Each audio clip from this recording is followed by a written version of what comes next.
wayekhombise okukhulu khona ukuhleleka na sengicabanga kahle ngoba wakwazi ukungitshela isikhathi okufanele ngifike ngaso nosuku my story esenza ngo-24 ngokhetha-ke lapha eNtombini sengithola imessage imessage ngangiyithole ngoLwesithathu ingikhomba ukuthi ngifike ngomgqibelo ithi message ke ungalenzi iphutha sobethu bahamba baye enkonzweni ngomgqibelo wena ke wofika lapha ngo7 ujampe kuleli gate elincane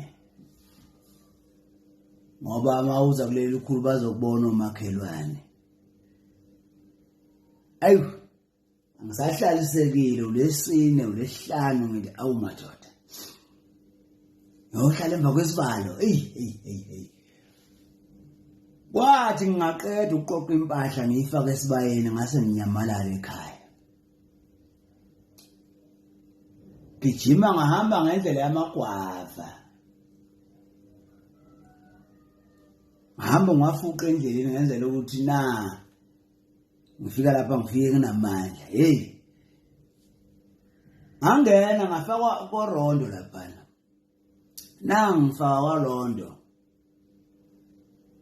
hayi kube mnandi konke kuthe ebusuku ngizwa qoqoqoqo hey vula sekufika bala ekhaya kodwa lo nokhaya njengamanje umama ekhaya hawu yethuke lentokazi ukwethuka kwayo kuvele kuyenza ukuthi isuke manje iyovula hey madoda iyovula umnyango angicashile ngiyaqalaza ngangizocasha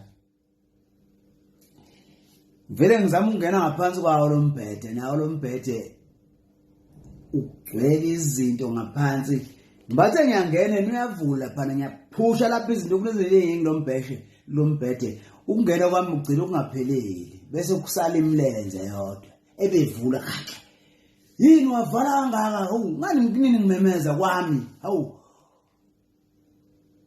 ethethe lo mama bese hawu lemlenze yomile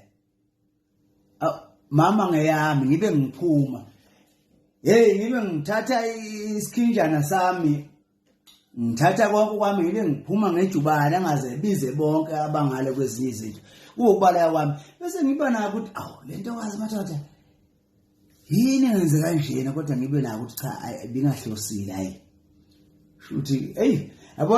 yabona sengiphuma ngiyobozela amahloni njengenja sengifaka umsila ngaphansi kodwa bathi azengahle